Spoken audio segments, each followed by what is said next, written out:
A cauliflower rice. Maybe we could do some like cauliflower rice or something. I don't know. Oh, yeah. Well, I only watched the first episode of the show, but I'll probably continue to watch it. I watched The Ozark. I don't know if anyone has heard of it. It's got Jason Bateman in it. It's on the Netflixes. But I watched the first episode and it was so good. So I guess I'm gonna have to continue to watch it, but find some time. I started it. Yes, Annalise. I loved it. Just based off of the first episode, it was pretty great. For those of you that are just joining in, you guys are gonna want to have some pen and paper and everything. Make sure you have some water stuff. I mean, I've got my body armor today. My flavor of the day is berry lemonade. It's a little bit hard to find this flavor sometimes, but when you find it, 10 out of 10 recommend. Hey y'all, hello. Hi Gracie, hi Destiny. Hey everybody.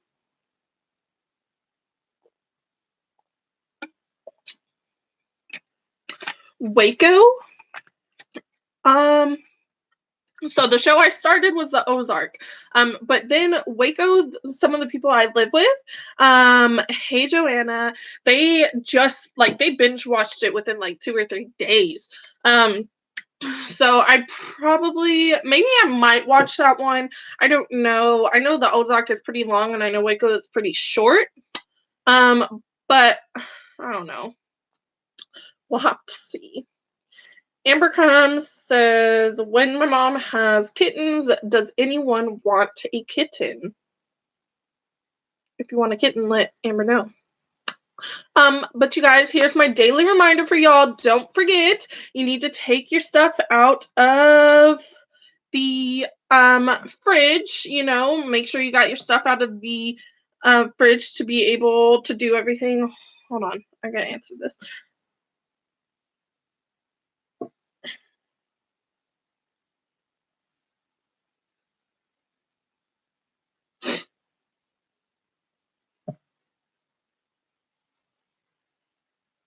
Oh, cool. One day tempting, I did it in one sitting. I cried. How many episodes is Waco? Is it only like 3 or 4 or what? I don't know. My problem is like, I don't know. I like sit down and I like start to watch a show and then I get distracted, or like I'll just put a show on in the background and then I don't really pay attention to it. 6 episodes. I don't know. We'll see. If anybody's been watching The Bachelor, don't know if anyone has, but they have a new series, part of it out. It's called like Listen to Your Heart or something. I don't know. It's about a bunch of musicians trying to find their love with everybody. So who knows?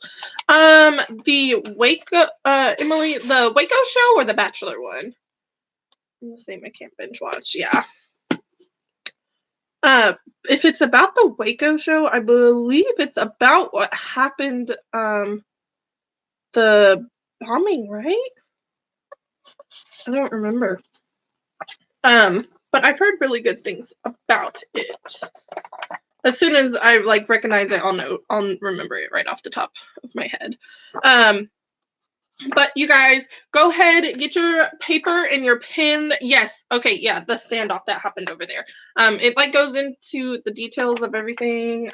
I saw that they had Whataburger on there, so I guess it's a real Texas. The real Texas life. I want so bad, but I can't right now. Yeah, Amber's got the kittens. If you want one, go get one. Okay, you guys. So you guys are going to need some pen and paper, and I'm going to talk about, Kim talked about kind of what is in the beginning of your resume. So what you're looking for, like in the header of your resume and everything, as far as, your name, the address, your cell phone, your social media, your email, and everything, and kind of, how to make yourself stand out from it and everything. It's kind of, some people, beg and plead. I had honestly, my boyfriend and I had a talk about. We were talking about this late earlier because he works out in like the service industry. He works through Coca-Cola and he's like in the grocery store stocking stuff and everything like that. So like he was like, "Well, I've never had a resume for a job I've done." Like, but he's going to like construction jobs and everything. But regardless of the job that you have or you're going to, I feel you should have a resume no matter what, because it's going to show that employer, here are my qualifications, here's what I've previously done, here's all of the things that I'm looking for that I can provide for you and your team, and hopefully we can look at bringing me onto your team and we can make a wonderful connection with each other. So, those are the big things that an employer is looking for. So, as well as how you present yourself, maybe they're looking through your social media and everything. I know we talked last week about the professional tips, making sure that you're dressing appropriately for the interview, you're on time and everything. So now we're going to talk about, what you want to bring on that interview. So I don't know if anyone has seen Legally Blonde before, but when she is applying for law school and such, her resume is on a pink piece of paper and it's scented. So that was like her standout moment, like setting herself apart, from being that way. Now, not necessarily, I would not make your resume scented. I would not make your resume pink by any means. That's just totally kind of out of the whim. But, there are certain other things that you can put onto your resume that will give yourselves like a personal touch and such. So we're going to kind of talk about the specific items that you may come across when building out your resume, apart from, the getting to know you and everything.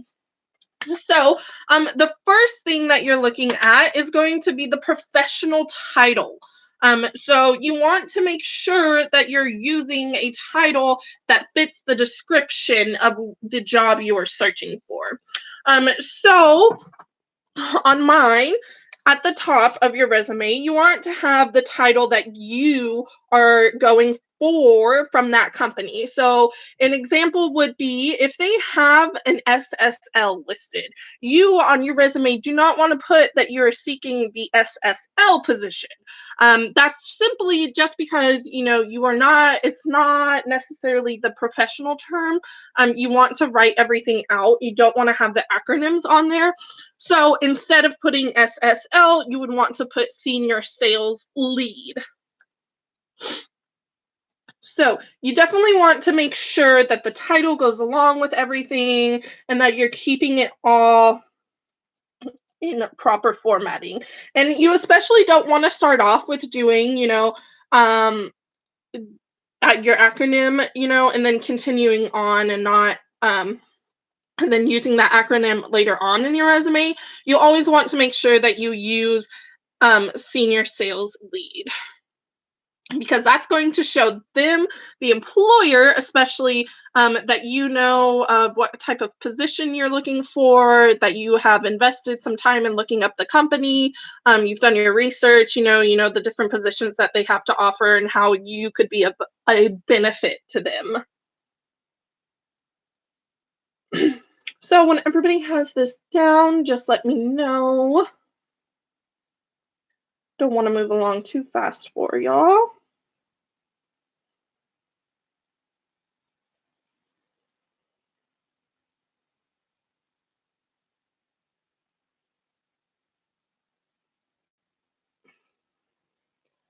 Yeah, do this week.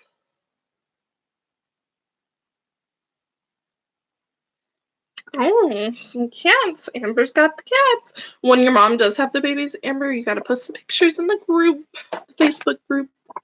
It's so cute.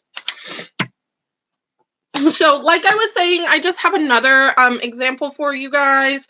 You want the note that I want you guys to have on there is that you want your professional title to match the job description that is currently listed. So make sure that you have those listed with your notes when talking about the title and everything. So when your professional title, you guys being out in the in the beauty industry and everything, you want to do some research, on the different titles that may be going around, and such. Like, are people using hairstylist more? Are they using, you know, different terms, a cosmetologist, maybe they're doing strictly, I'm a colorist, I'm a cutter, things along those lines, that you want to make sure that you're following the proper protocol for what they're looking for in that industry. So I know usually, like, if you see the listings on like sports clips or such, they're looking for lead barbers or lead cosmetologist, such and such along those lines. So definitely make sure that you're not just putting, hair cutter, or, barber or clipper specialist on there. You want to make sure that you've got the proper things on there and that you have the correct titles. So then that way, they're not just looking over your resume and throwing it off out into the junk. I know whenever I looked at resumes and such, I'd always check, the first 2 or 3 lines. They say, wouldn't you put this stuff in the cover page? No, because you're not necessarily needing to do the whole cover page anymore. You're really only needing to do that like 1-page resume. When you had to do like college applications and stuff, they talked about how they only looked at your application for about 10 seconds and they made that decision within those 10 seconds. So I know when I was looking at resumes and such, I was looking, seeing what stood out from them. Did this person have previous work experience? If so, for how long? Did this person jump from job to job? Did they stay at a place for a steady amount of time? Those are all factors that employers are looking at when going through your resumes and such. So you definitely want to make sure that it's clean, it's short, and straight to the point. You don't want to have all of those small little things in there. Now, if you happen to go to a salon and such, and they're like, hey, we're looking for more work and everything, you might send over, a portfolio or something, send over pictures and such, be like, here's my website maybe or something. But on the resume, you just want to include the basics, to get to know you, what you could offer for them, and how you are going to benefit their team in what ways. Alrighty, so then after you have your title and everything, and you're not using the acronym anymore, you want to go ahead with your professional summary. So your professional summary is otherwise known as your career summary, your executive summary, or your career statement. So your professional summary is otherwise known as the career summary, executive summary, or career statement.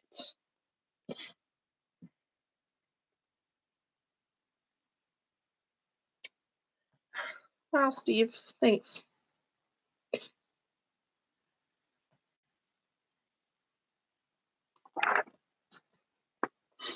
What a wonderful day for him.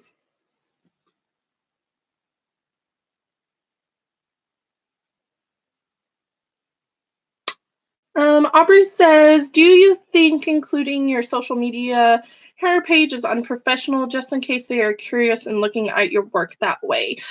No, I do not think including your social media is unprofessional, especially with the industry you guys are in and the time of the industry that we are in right now.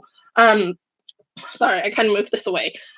You guys, a lot of the platforms for hairstylists comes from social media, because so many people nowadays want to see your previous work before, even considering it. So when applying for a salon job and such, I definitely recommend inputting your social media on there. Now, if you want to list all 3 of your social medias on there, you can, but if you only have just your Instagram dedicated to your like hair tips and your hair tricks and everything, I would just list your Instagram. There's no need to like put your Twitter and all of that stuff, unless it's completely dedicated to hair as well. But I would say at least one social media platform for them to be able to identify and kind of look through and browse on everything. Because in a sense, your social media platform is kind of considered your portfolio now. A lot of employers look at that. They look at, the quality that you're putting out, how often you're posting. I know if some of you want to go to Urban Betty, at Urban Betty, they have a very, very, very big social media training that you go through on there. Do you have to put your personal? No, you do not. There's no need to put your personal, especially if it's not related to the career objective that you're looking to go for. So, if your social media is related to that career goal that you're going for sure, put it on there. But if it is not related to your career goal, no worries, no need to put that on there. You don't want them to go and be snooping in it. They're going to be snooping in it. Regardless, they're probably going to run like a background check on you, find out everything about you, what you were, where you were, what you did. So don't worry. You guys, there's no worries about the resume. As for work, like in the job description. Yeah. I mean, there's so much out there that you guys are going to be able to use and utilize when making a resume. I mean, a lot of like Word and Google Docs and stuff. Just when you open that section up, they're going to ask if you want to go based off of a template. So they may have a resume template already set up, and they're going to be like, put this here, do this, and this, and then you can just kind of cater and put your personal touches on there and stuff. So, it's definitely, you don't have to open up one big blank Word document and be like, oh my gosh, so do I like put my name in the middle, and then do I like middle all of this, or do I like put my name in the middle and then do I go over to the right and then start scripting everything? No, there are tons of stuff. There's tons of stuff out there for you guys to be able to help you out. Speaking of it, I need to update mine. Yeah. For me, my Instagram is better because my Facebook is just too much things. Yeah, I mean, Marie, I totally feel you on that. My Instagram is my platform of social media that I give out to employers. I'm not very active on there anymore. But when I was like in school and stuff, I totally used it for like employing purposes, clientele purposes. And I definitely got quite a few clients, just from having that up and going. But, yeah, the same for me. Facebook is just, it's a little bit more personal for me. I have a lot more family members on there. So I don't know. Awesome. Alrighty. So the professional summary. So previously, when you were probably taught back in like high school or middle school or such, to go over your resumes and such, and put everything in there, you were probably taught to go with a resume objective statement versus your resume professional summary. So two of the differences between these two. So an objective statement versus your professional summary and such. So the objective statement is going to be focused on the wants and the needs and the goals of you, the job seeker. Whereas the professional summary shows what the candidate has to offer to the employer. So I know it's a little bit confusing, but you guys go ahead and take this all down. I'm just going to hold this up here for a minute, and then we'll kind of talk about the two differences in these for you guys.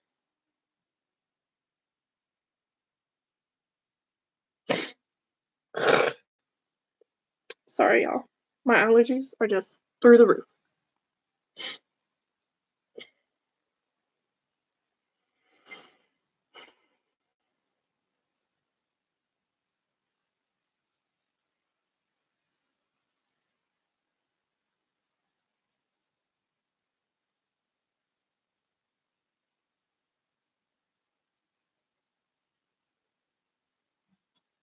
Let me know when you have this all down.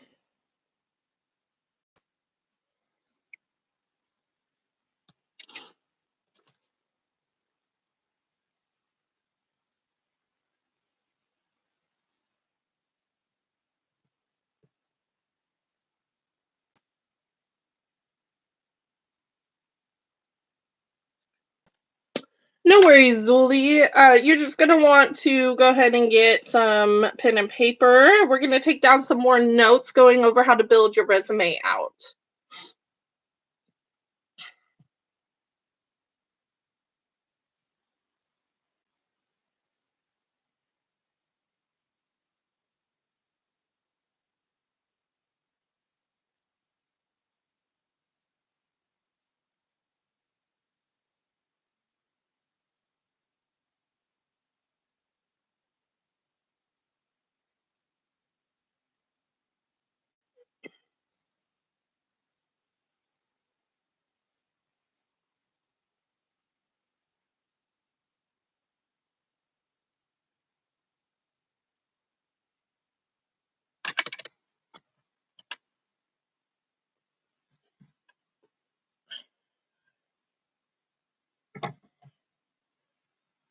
Alrighty. Okay, y'all got it. Okay, awesome. So when you would give your objective statement, you're telling your job employer, what you intend to do while if you were to be given this position. So what you are looking for from them as the employer and what you are looking for from as the employee. So, maybe if you are going in as a hairstylist, and you have a goal of, building your clientele by 50% within, 2 weeks or so, that would be something that you would have put on there. Now, in this time and such, you're going to want to do a professional summary instead. Because, the objective statement, it kind of is more so like, hey, here's all this, and this, and I need you to do this, and this. Whereas with the professional summary, it's showing I have X, Y, and Z to show to an employer, and I can provide this employer with X, Y, and Z. If you're a hairstylist and you've been behind the chair for 10 years and, you're going to a salon that's brand new, maybe it needs a little bit more help trying to get up on the ground, you can go in there and you're going to be able to go and say, hey, like, I have I've been in a salon for 6 years. I've been licensed for 10 years. I totally feel like I could help you to build your clientele. In the first 5 years of my business growing, I went from X amount of clients to this many clients. And now in my 6th year, I have adapted to this and such like that. So you definitely want to give the professional summary showing off, what you can provide to that employer and how you are going to benefit them in the best way possible. So, and a perfect example for you guys, like I just kind of went over word for word of what you can put on there. Okay, I didn't realize that it got cut off. My paper got kind of cut off. Sorry, y'all. I don't know what happened there with the printer, but rude. Can't believe they did that. Alrighty. So a proper professional summary would go something along the lines of, I'm a licensed cosmetologist with over 6 years of experience providing a range of hair care services, building a strong client base, and performing administrative duties. Aiming to use my proven customer service, sales, and communications to provide to the client in the fullest. So that would be a perfect little summary. If you guys want to copy this down as an example for a summary for y'all, I know it kind of got cut down right here. So in just a second, I can put into the comments what that bottom bit is.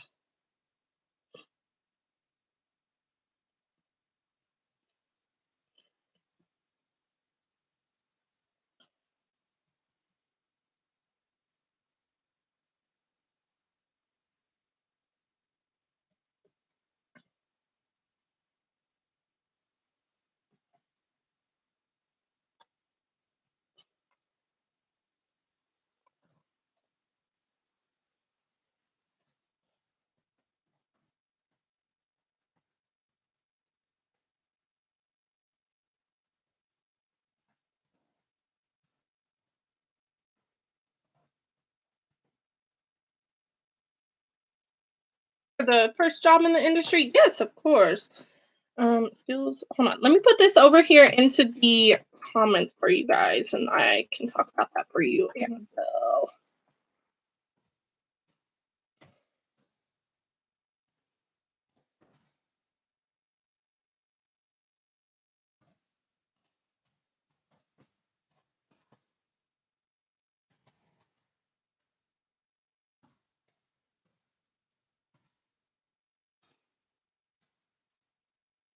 Okay, so what I just put into the box is the remainder communication skills to provide for the clients.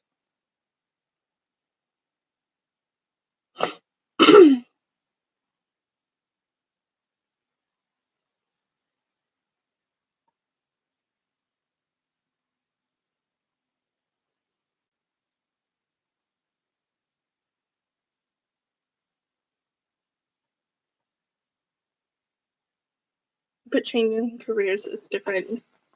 Yeah. So when you guys are first and fresh out of school, sorry, this one little one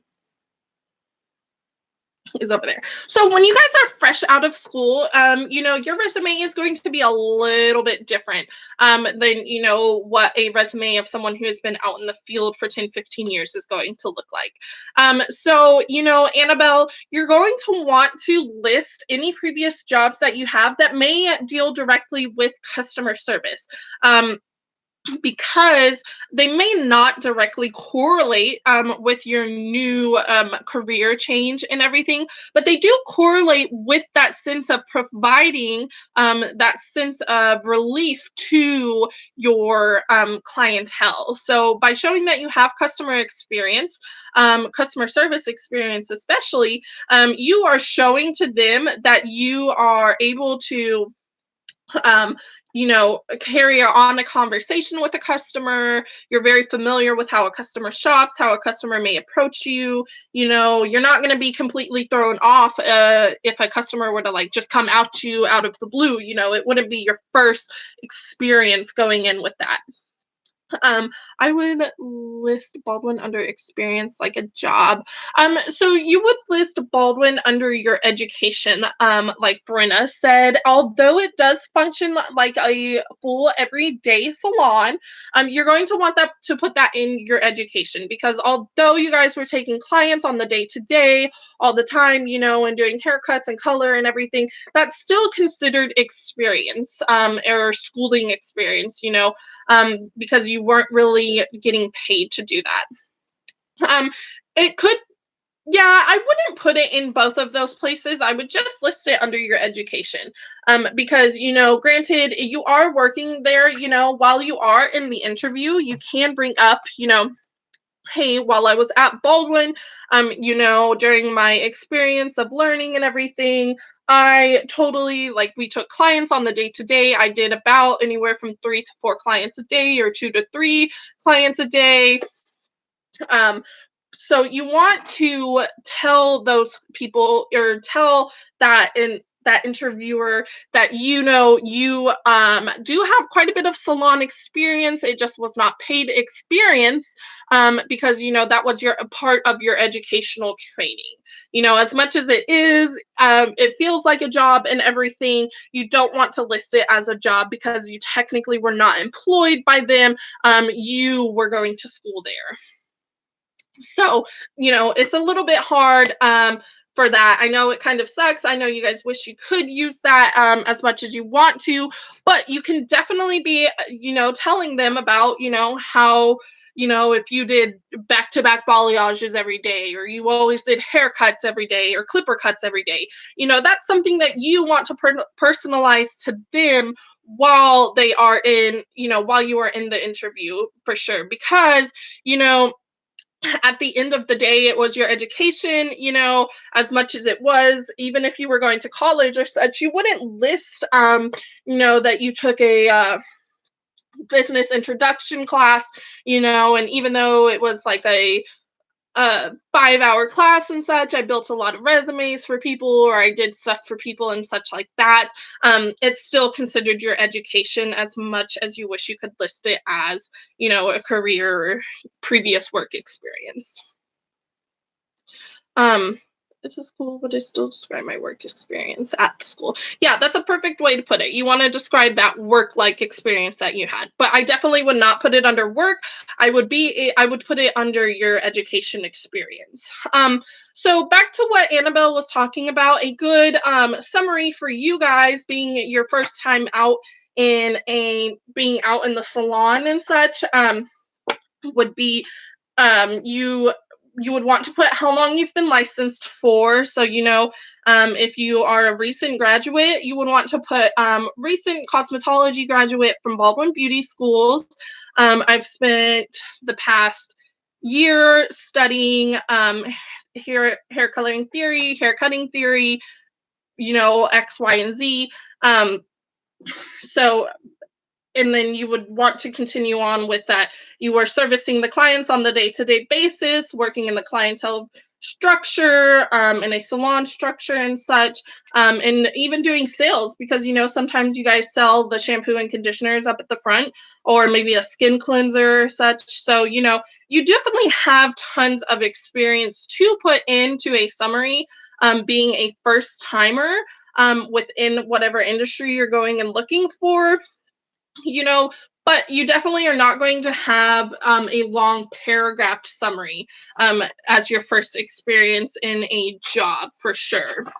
Now, if you get to be a year, you could say I've been a licensed cosmetologist for 1 year now, providing clients in the best way possible by meeting their needs in the day-to-day, providing services for them, and making sure that their overall happiness is what I focus on in my day-to-day job and such.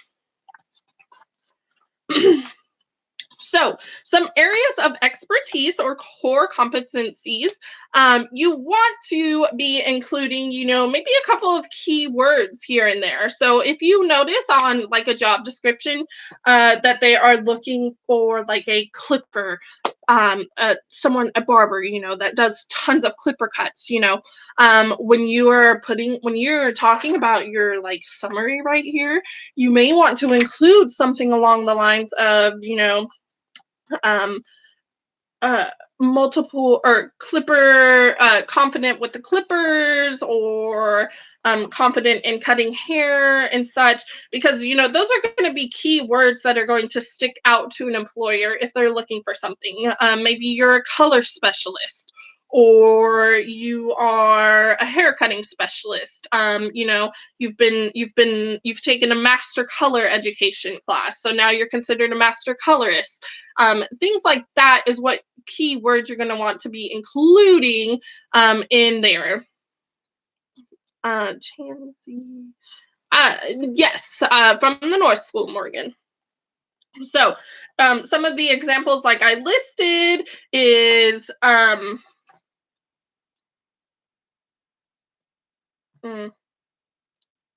that's great.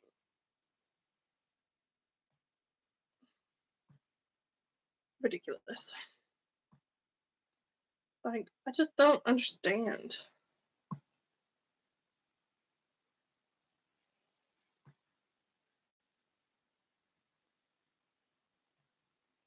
Like, why do people not have better things to do with their lives?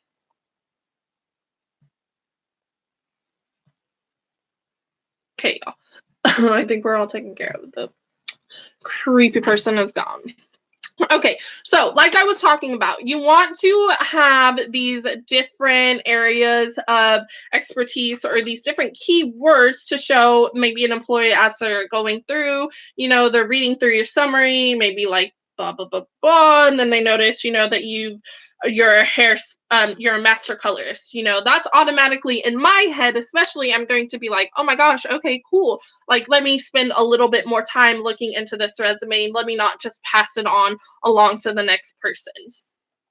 So you guys, you want to have, of course, the objective or the job that you're applying for in that time. So you're going to have to change it from, job to job to make sure that your professional description matches what that job is listed for. And then you want to, of course, give your little bit of your summary. You want to show what you are going to be able to provide you want to be able to show that employer what you are going to be able to provide for them and how you're going to be able to help them out in the long run instead of what you were looking for. And what could be expected from your boss. Yes, of course. You always want to go in there. Never be afraid to ask questions, you guys, while you guys are on interviews. Remember, this is not about how you're going to benefit them. It's how they're going to benefit you as well. It's one thing if you go in there and you're shy and you're timid and you're too scared to ask, what is your work environment like? What kind of benefits are you providing for me? Am I going to receive continued education? Before you go into an interview, you want to make sure you have a list of those questions of like, hey, okay, you know, what all do I need to make sure that they are providing for me, so that way I can feel the most fulfilled in a possible way.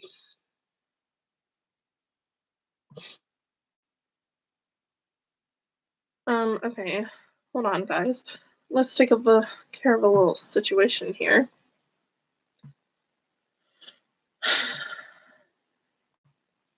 Why? Why? I want to see confidence. I hate the interviews. I'm so shy.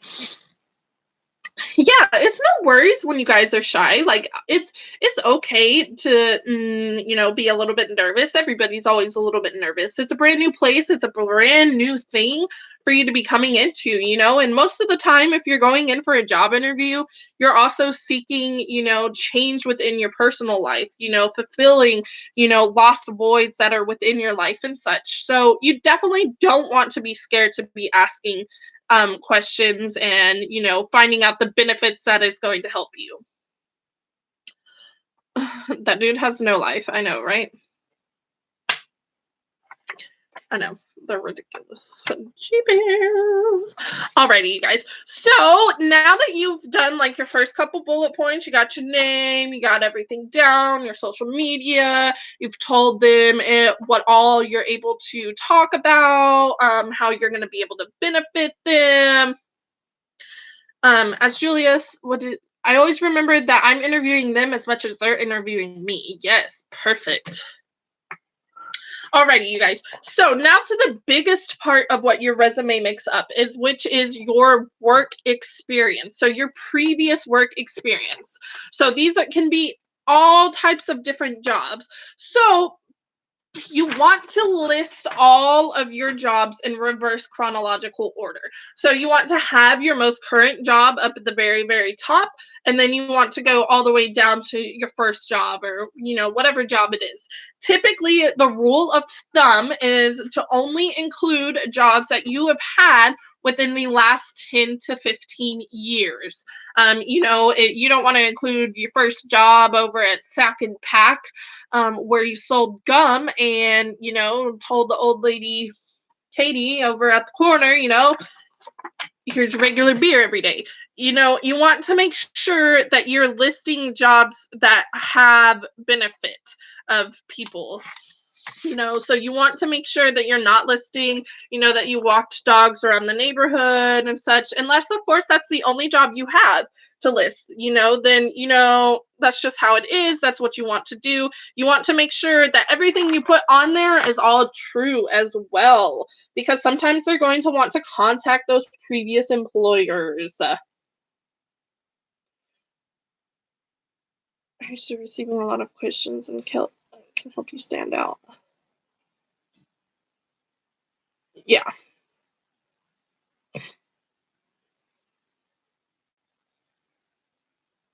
Why they are hiring and what happened to the last employees. Yes, perfect. Now they can't fully disclose what happened, but they can, it is perfectly fine to find out if, this salon may have a high turnover rate. You don't want to go to a salon where you notice every 4 or 5 months a whole brand new batch of stylists are coming through,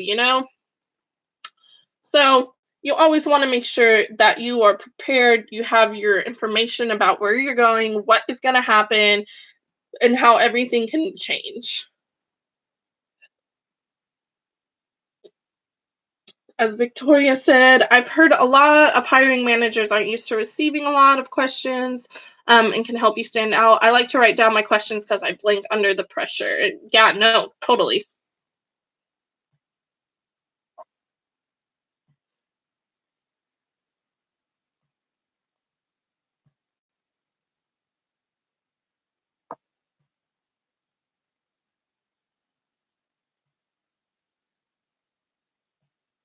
Like, this is just ridiculous.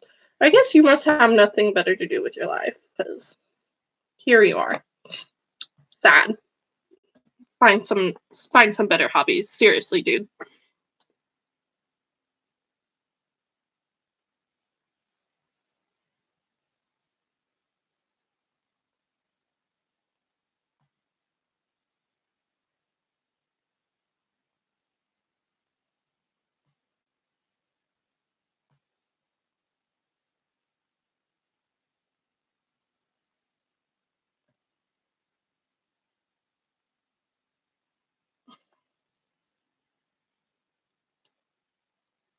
I mean, for real.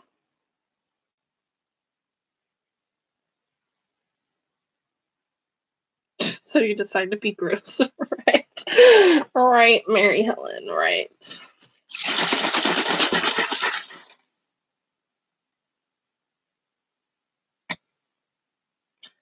Jazzy says, always do volunteer work. It looks great on a resume. Yes.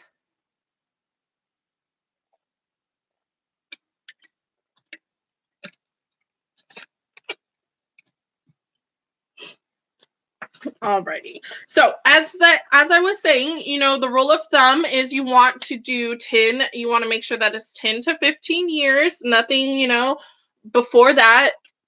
Unless, of course, you held a job for 10 years, and then you had previous jobs from there. You want to list a couple of previous jobs. I usually say you want to list anywhere from about 4, 5, or 6 jobs on your resume, depending on the length that you kept those jobs. What if your volunteer work has nothing to do with cosmetology? Do you still put that on your resume? Yes, Marina, you're going to want to put that down towards the bottom, just as down at the bottom,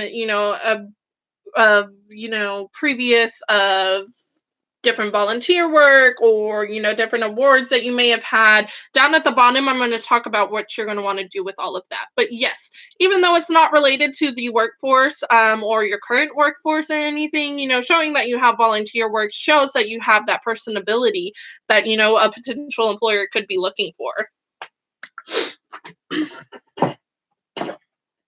Alrighty, so like I said, it can include unpaid internships, part-time jobs, volunteer work, and such. So if you had a part-time job for a little while, and you're in good standing with that place, or you were in good standing with that place, by all means, list that on your resume as well. So for each job, just for each job that you have listed, you want to include a simple description of the job details. So an example that I have for you guys is a lead cashier. So if you were a lead cashier, at HEB or Walmart or something like that, you want to include a summary of what you did on the day-to-day during that job. So as a lead cashier, oh my God.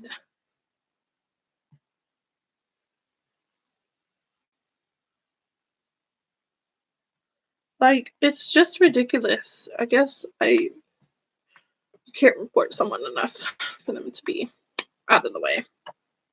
Whatevs. Alrighty, so the example that I had for you guys is as a lead cashier, you oversee cash transactions, account payments, and manage cash flow while also providing customer assistance and responding to their concerns and needs.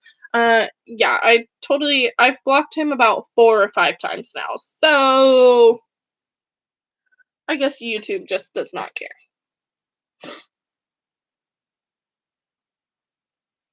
So here is an example of your work experience summary that you're going to want to include.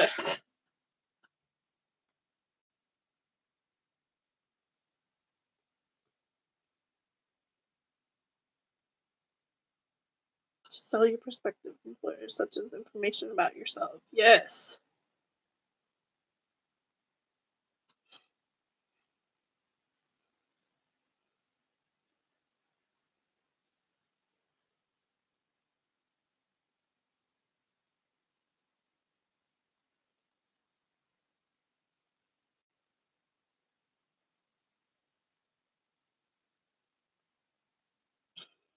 So also in your work experience, your little summary as well, you do want to list the dates that you were employed. So it doesn't have to be an exact date. You don't have to be like, they employed me on October 4th of 2017. No, by no means do you have to do that. You just want to have the rough estimate of the month, and then to, either current or to the month that you were let go in. You don't have to provide an exact date by any means, but you definitely need to include a date of, May 2020, May 2019, all the way through April of 2020.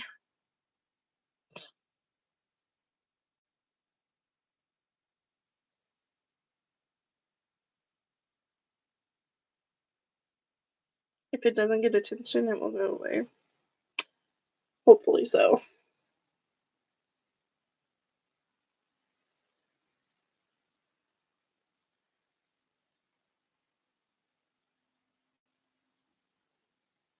When it comes to numbers, yeah, I mean, my rule of thumb is typically, even if you are not looking for a job, I would say about every 4 to 5 months you need to make sure that you have updated your resume, so then that way, you're not scrambling if something were to happen and trying to like find a resume all last minute and everything and provide a resume and be all rushed to make one.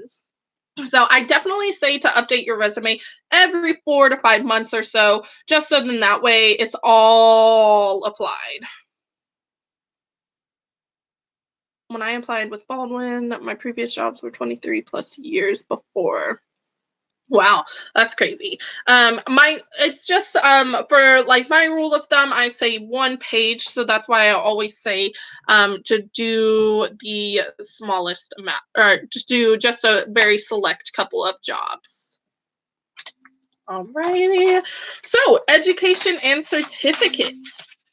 So, for those of you that have multiple degrees, or maybe you previously graduated from somewhere else, um, you're going to want to list those previous degrees as well on your resume. So you want to make sure that you're including them along with your license for cosmetology. So if you're recently graduated, you need to include the city, the state, the degree you earned in any honors.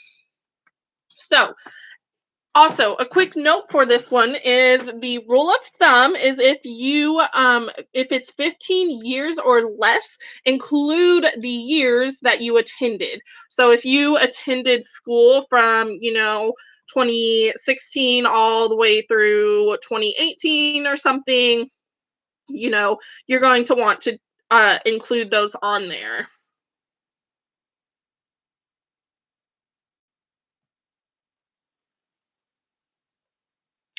Joelle, today is indeed Monday, I believe. Yeah, it is Monday, the 27th.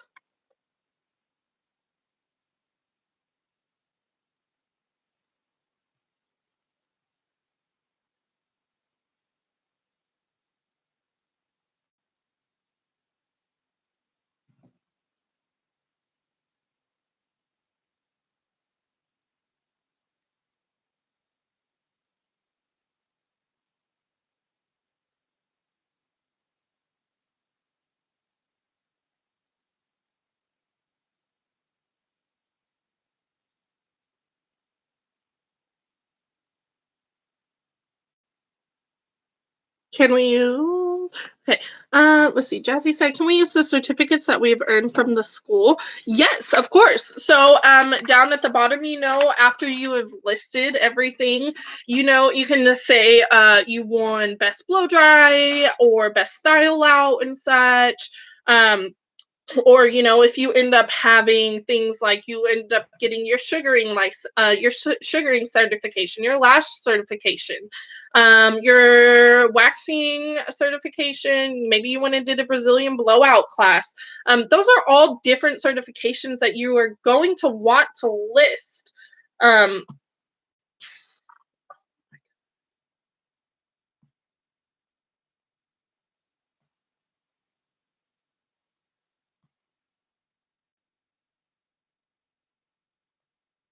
Ridiculous.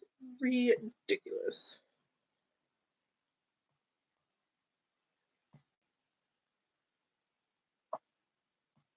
Ridiculous. Oh my gosh.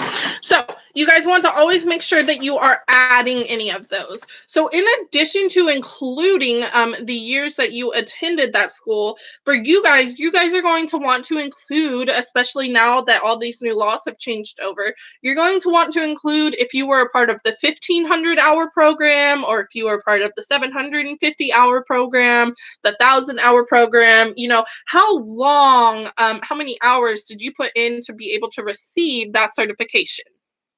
So other than that, that's pretty much everything. So you guys, your first main thing up there is, of course, making sure that you have you have the professional title of everything. So you don't want to have any, acronyms or anything. What if you won number one in sales for your company you worked for, or one employee of the month? Yeah, no, you would totally put, that you won employee of the month during the month of July or something. You want things that are going to stand out to that employer. So anything that you think is going to stand out to that employer, I would definitely include on your resume. So keep it short, keep it simple. No need to go too crazy. What if that's an old student with a fake account? Well, that's sad. Find something better to do with your life. All right, you guys. So if you guys want to go ahead and do, if you guys want to go ahead and do final roll call over into the comments. So like I said, you guys, you just need your professional title and everything, and then you want to have your summary, your objective, how you are able to provide to that employer, what are you looking for and such. And then you want to make sure you have all of your certifications, your previous work experience listed, and all of that. Oh, but we're not all in this together, dude. So sad. Well, I hope everybody has a wonderful afternoon. Katie is going to be on later on tonight, so there is not going to be a 2 to 4 session. So definitely tune in for her. Don't forget to check out your email for the assignments for the rest of the day. And then that's about it. Why don't you go find your own person for that? Because ridiculous.